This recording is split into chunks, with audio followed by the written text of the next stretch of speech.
Hello, my name is Brian Heins. I'm a senior designer at Obsidian Entertainment.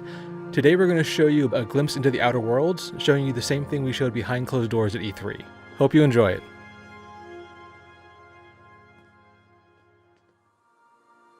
So we're starting off here in the town of Fallbrook. This is on the world of Monarch. Now, Fallbrook is kind of a haven for illicit activity here in the colony. It's definitely not a place that's has a lot of law and order going on.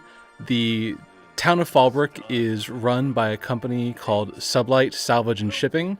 This is a totally legitimate business, not at all a front for organized crime, so no need to worry about that as you're playing through the game. And the town of Fallbrook is run by a woman named Catherine Malin. You can see she has Malin's House of Hospitality, though hospitality, of course, is not guaranteed. The build you're looking at is a work-in-progress development build, so this is close to what the dev team is currently working on at Obsidian.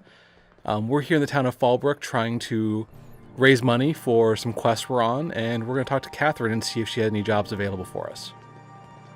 Catherine's great, ain't she? She'll pull you out of the sulfur, so long as you don't mind being in her debt. Come for vice or virtue? Because we only sell one here. I do have a delicate matter what needs attending, since you asked. But how am I to know whether you're reliable, if not fully trustworthy? So one of the things at Obsidian that we really care about is player choice and reactivity, and basically giving you the tools as a player to play the game the way you want to. In this case, we built our character where we need to get Catherine to work with us. We don't have enough skill to intimidate her, but we're a charming bastard, so we can use that to get her on our side. Against my better judgment, I do believe you. There's a Bourse Factory on up the way, run by a man who calls himself the King. Clive Lumbergh, insufferable prick. That aside, it's a business ripe for the plucking. I want it. Clear as that.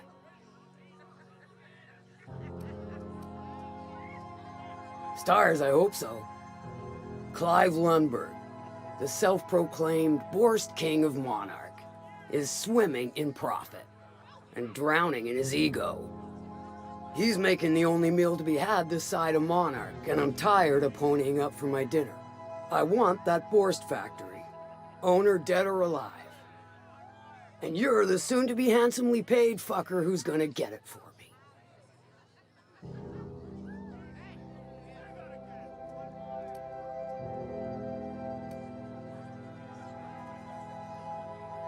If you got brass knockers, you can shoot your way through the front gate. If you don't fancy getting shot to shit, you can try asking Duncan for a disguise. Might be another way in, assuming you're courageous enough to trek the sewers. Void if I know. Hit him where it hurts. In his gut or his production lines ought to make do. Sometimes the simplest solution is the sweetest. I don't give a whit about the method or the means, just the end. It'll be more than good when you're finished. Maybe not for Clive, but for me and you, I'm sure. Okay, so Catherine's given us the basics of what we need to do. There's another business here on Monarch that's making a profit, and she's not getting her cut, and obviously that can't stand. So she needs us to go to the Bourse Factory and deal with the owner. And she's given us a new side quest. Now there's a woman who knows what she wants. I like her. And we're going to go ahead and make that side quest the active quest now so we can track our progress. And we like to use puns on some famous sci-fi titles, so this is the Slaughterhouse Clive quest we're on now. Now, in order to reach the Bourse Factory, we're going to have to travel through the Monarch Overlands, which is not a safe location by any means. But luckily we have a few of our companions with us. What we have here is Nyoka and Ellie, two of the possible companions you can recruit over the course of the game. Nyoka is kind of a big game hunter. She's a native of Monarch, and Ellie is a former surgeon turned pirate, so she's more looking for adventure these days and decided to join your crew. And we're going to show you a few of the weapons we have on this character and some of their capabilities. And at Obsidian, when we're looking at player choice, we're not just talking about what dialogue options you pick or what quests you take or how you resolve them. It's really about how you as a player customize your toolkit through skills and perks and equipment in order to play the game the way you want to play.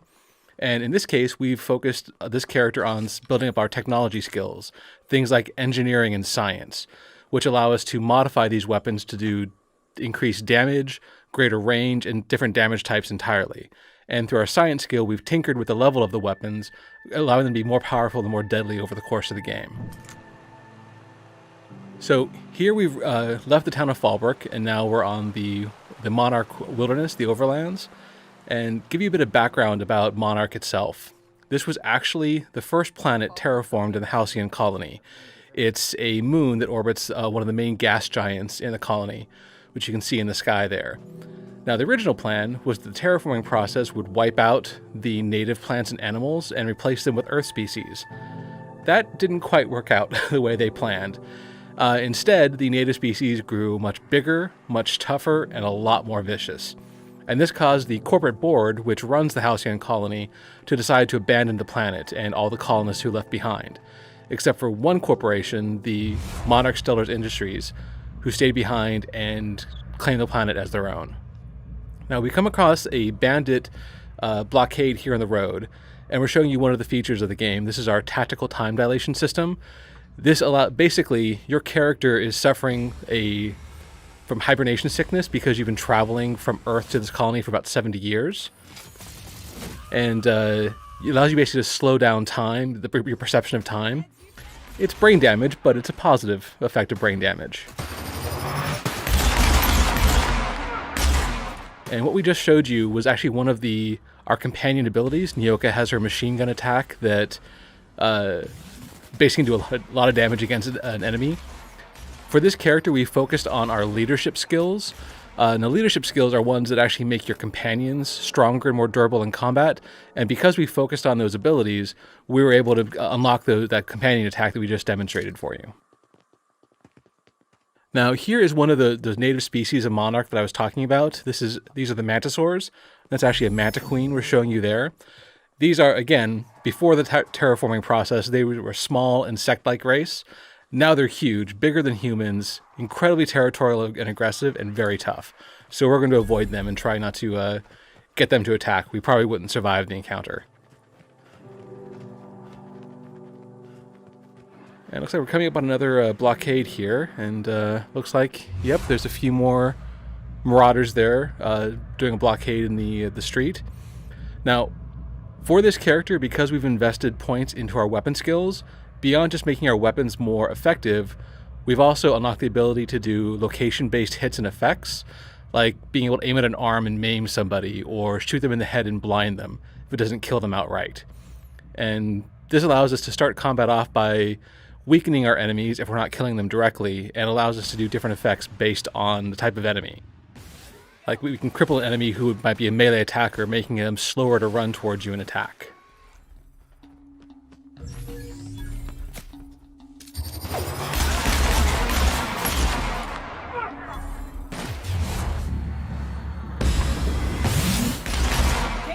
So here, because we've been focusing on improving our companions through our leadership skills and raising up our weapon abilities, we've really been able to increase the power of our character and our party, and we've been able to deal with this encounter quite handily.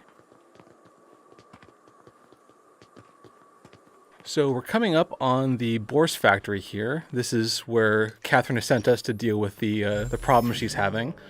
And we're going to do a little bit of an overlook to show the situation. This is the front gate. You can see it's fairly well guarded. This is definitely going to be a challenge for us if we want to go in and just fight directly. If we've been focusing primarily on combat skills, that would definitely be an option for us.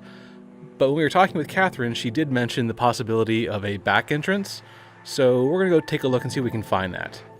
And we're going to kind of avoid those canids. They're another native species that are fairly aggressive, and we want to avoid combat with them if possible. And every gamer knows the best things are hidden behind waterfalls, so we'll go looking for that. And what we've got here, this is the sewer entrance that Catherine mentioned.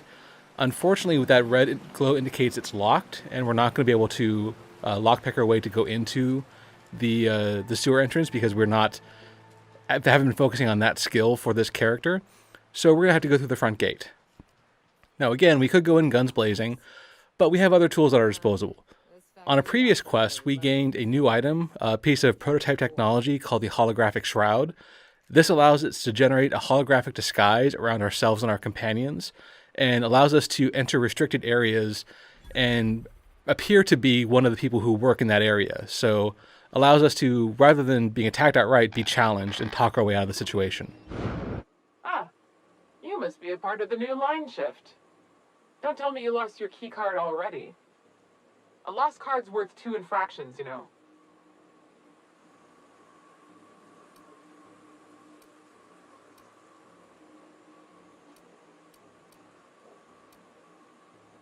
You know, I think I did hear something about that. Alright, okay.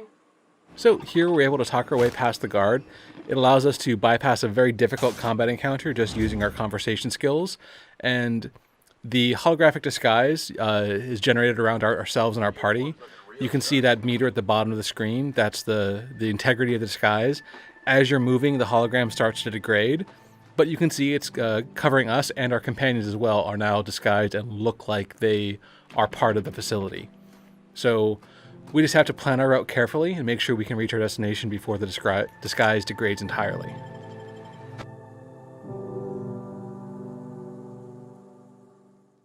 Okay, and we've managed to enter the Bourse Factory successfully here.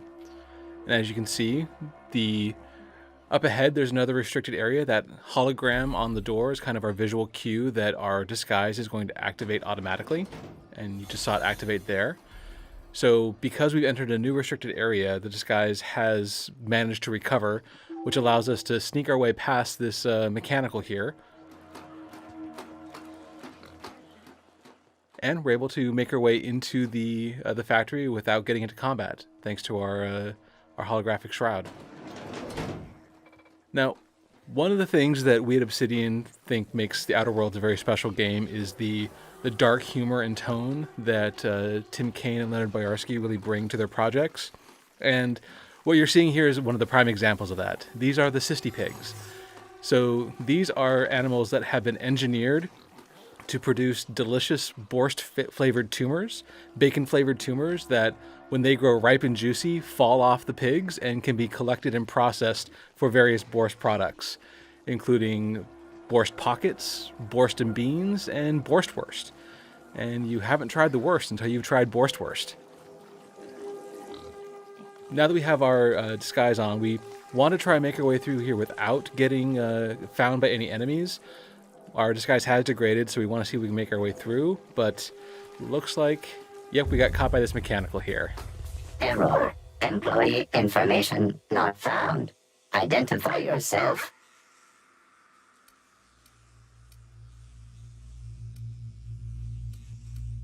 And it's not often you can intimidate a robot, so we're going to go ahead and pick that option. Error. This unit is not experiencing errors. Error. This unit is functioning correctly. There is no need for the intervention of mechanical engineers. Thank you for your cooperation. So even in this world, mechanicals don't like going to the doctor. So we were able to bluff our way past that robot sentry, and now we're able to make our way, continue through the Bourse Factory. Now, we could keep going and rely on our disguise to get us through, but we're going to see what other options we can find in this area and do a little bit of exploring.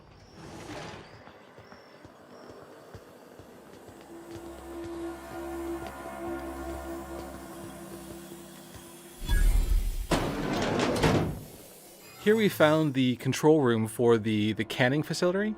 This is where those delicious bacon-flavored tumors are processed into the various products you can find throughout the colony. So here it gives us a nice overlook. We can see that there's several guards, some more robot sentries, and some workers down below. Again, we could go in guns blazing, but that would be quite a challenge to achieve. And if we'd been focusing on our conversation skills, we could maybe talk our way through this, but we've been focusing more on our hacking ability, so we're going to use this terminal, which are always great options for new hacking potential, and see what happens here. So we activated that pink slip protocol, which has reprogrammed the mechanical sentries to now see all the guards and workers are enemies instead of friends. So they're now going to start attacking the guards and workers of the Bourse Factory, which is a bad day at the office for them, but a great opportunity for us.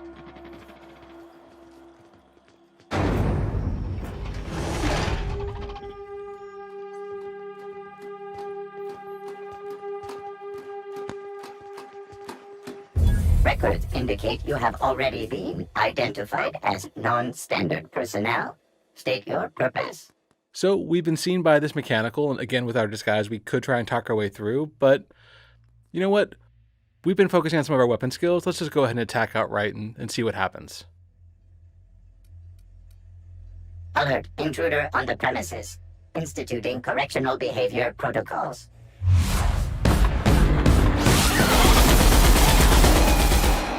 So that's caused our disguise to end, and the weapon we're using is a heavy machine gun that's actually been modified using our engineering skill.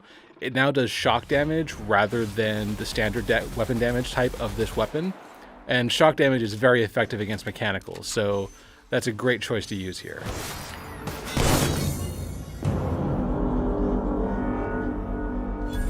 So this is something we weren't expecting. We've actually been able to be offered a flaw. This is a system we've talked about in the past where, based on the actions that you take during the game, you may be offered flaws that you can accept that give your character a penalty, but in result, you get the option of purchasing a new perk, which can give you a way to advance your character outside of the normal level up process. But here, we've made our way through the factory, and we're going to be talking to Clive Lumbergh. This is the guy that Catherine sent us to deal with, the one who's not giving her cut of the profits. So let's talk to Clive and see what he has to say.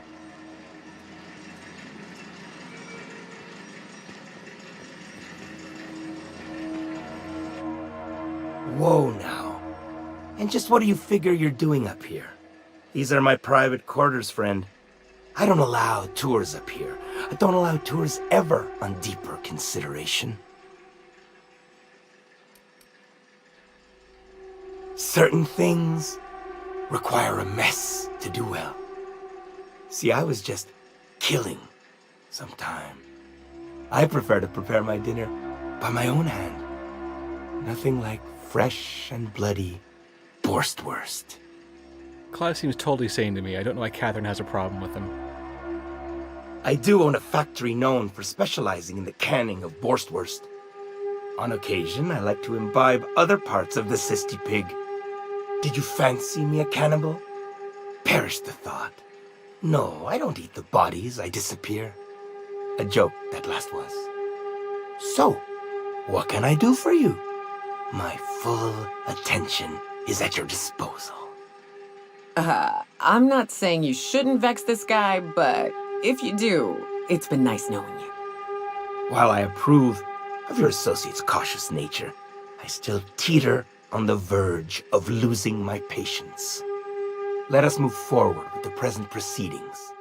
So at this point, we could choose to honor our deal with Catherine and just attack Clive outright, but even this far into the quest, we're not locked into any one approach. We can still talk to him and see what options he has. Do not. That greedy, star-crossed sow. Listen, friend. The Bourse King of Monarch does not negotiate with coveters. How about you bring me Catherine's severed head, and I will gift you a lifetime supply of Bourst. Now this is a pretty great deal. I mean, Catherine's offering us money, which is always useful, but this isn't a lifetime supply of delicious bacon-flavored tumors. How could you possibly pass that up? Now, at this point, we're going to end our presentation. When the game releases in October of this year, you can make a choice of how you want this quest to play out, and you can see the consequences of your actions and how those choices are driving the story forward. This is Halcyon, the furthest colony in the galaxy, proudly owned and operated by corporations. But a stranger has just arrived. Someone who could be a villain, a hero, or a psychopath. The colony will never be the same.